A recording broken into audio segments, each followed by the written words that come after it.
So tell everyone your name and your job title. My name is David Spina, and I am the video coordinator for UNL football. Okay. So Dave, what are the reasons that groups are effective? Well, when you have a large project or something that's with video and we're taking care of a large program type of thing, one person can't do all. Mm-hmm. Like to think it can. So in order to be effective, you need, hopefully, can you tell I communicate really well?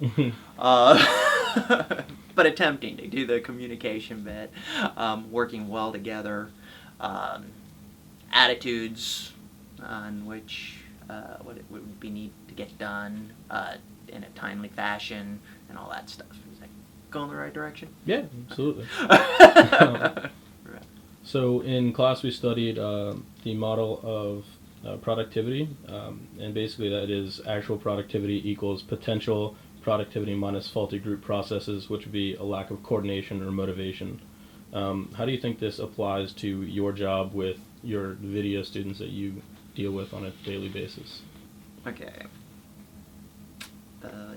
I can agree with that, because it is we need to get a product for the coaches, and we always kind of joke around, as long as they don't know who we are or our names, we're doing it right. Mm-hmm. Everybody is doing their job. Now, having 9 coaches and 9, positions, and all of a sudden, it's like, why are the quarterbacks doing what they need to be doing, or how come they're getting credit video? Well, gee, who's in charge of that at that point? While the other people are shooting other things. If we can keep coaches from coming back going, why aren't we getting good video? Then everybody's doing their job. And, we always kind of joke, as far as we are the last thing that coaches see at the end of the day. So it's like, if they have a bad day of practice, we remind them of that. So if we don't do our job, then they're back in my office, saying, okay, who's doing this? Or and motivation too. It's like going, okay, you're gonna screw up. Okay, I'll go with you, but you got to be the one that says, hey, this is what went wrong. Yeah. We also studied the Ringelmann effect theory, which says the bigger the group, the less productive the individuals are. So how do you think there are ways to combat that? Like, if you could either make the group smaller or take away a safety net of some sort.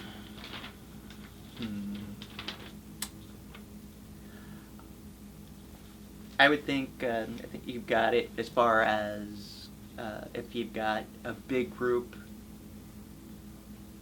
just because then people will tend to go, oh, well, we've already got this covered. We've got 3 cameras sitting right here shooting the exact same thing.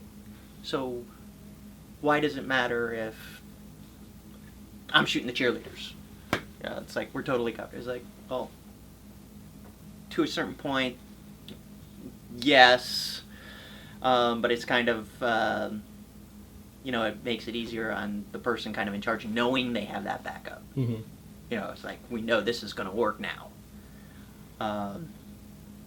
But I think, to a certain extent, to get somebody's best would probably not always to have a backup. It's like going, okay, it's you. You kind of mess up on us. I think to a point, people also kind of appreciate that too, because they can kind of sit back and go, it's nice to go, it's a team effort, but sometimes you're like going, all right, I helped. If I wasn't there, we wouldn't have got it at all. How important do you think knowing your role is to a group success? That would be very important. Because going back to either as a back out or something like that, if you got people that are just sitting on the side going, okay, fine, Because unfortunately, you're always going to have somebody who's going to, oh, this is great. We're going to do this. Follow me. And there's always the people who are going to kind of just follow or not even do anything. You know, because it's like going, gee, if I can get an A because that guy did all that, I'm going to go get a cup of coffee. Yeah. You know, it's like... So Norman Triplett, who we talked about in class, talks about social facilitation. And basically that means people perform differently when they're alone than when they're in a group. So I think that kind of goes back to your last answer, but why do you think that is? I think knowing one, when you're by yourself, it's something you know that has to get done. So you're going to do it whether it takes you 4 hours or 6 hours. You're just going to go and plow out it. When with a group, big group, again, there's always someone. One, you can't always totally agree with one thing. And so that's going to kind of, do you butt heads, or you just finally say, okay, fine, this guy's just a little bit stronger, he's going to lead on, type of thing. So going back to the Ringelmann effect, he did a study of rope pulling, and he basically said when there was one person pulling the rope, they got 100% of their effort. When there's two people who both gave 93, 3 people who both gave 85%, and they jumped to 8 people, and they said they both gave 49% effort. Wow. That's sad. So based on this, do you think there is a perfect number that you could have for doing what you need to do on a normal basis between, like, for your video guys? What number would you have in a perfect world? Wow.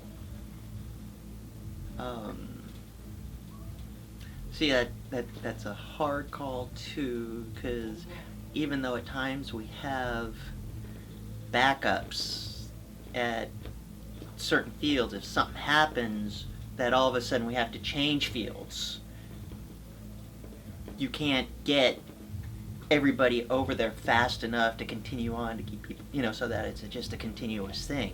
So, as much as it stinks, unfortunately, you got an extra guy who might be sitting at a field by himself for, 3/4 of practice.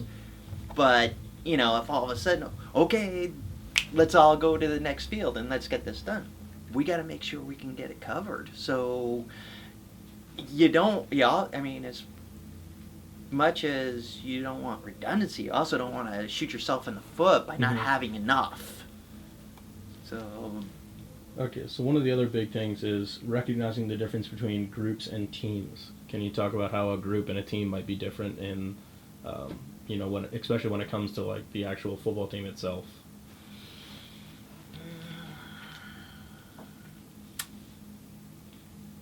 I mean, the way I'm kind of seeing it, is like a group, is like just a bunch of people, or, that really don't have a goal or a way, direction, or they're just there. A team, you're working together to get a job done. For us, it's getting the best video that we can for the coaches so that they can continue with their job with the players and win games. Okay, and then we also talked about the pressure of social norms. So how do you think, like, the norms of your video squad can affect a new member? So, like, if you bring someone new in, do you think, they might stick to their level of effort, or you think they'll just kind of go with the social norms of the rest of the crew?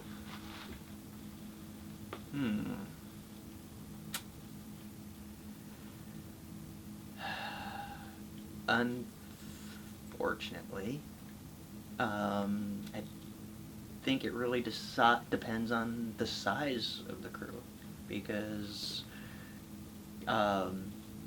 if you've got more on the social side, they're going to want to be part of that group. They're going to want to, I was like, yeah, I want to listen to what you're saying or want me to do, but, we're doing it this way.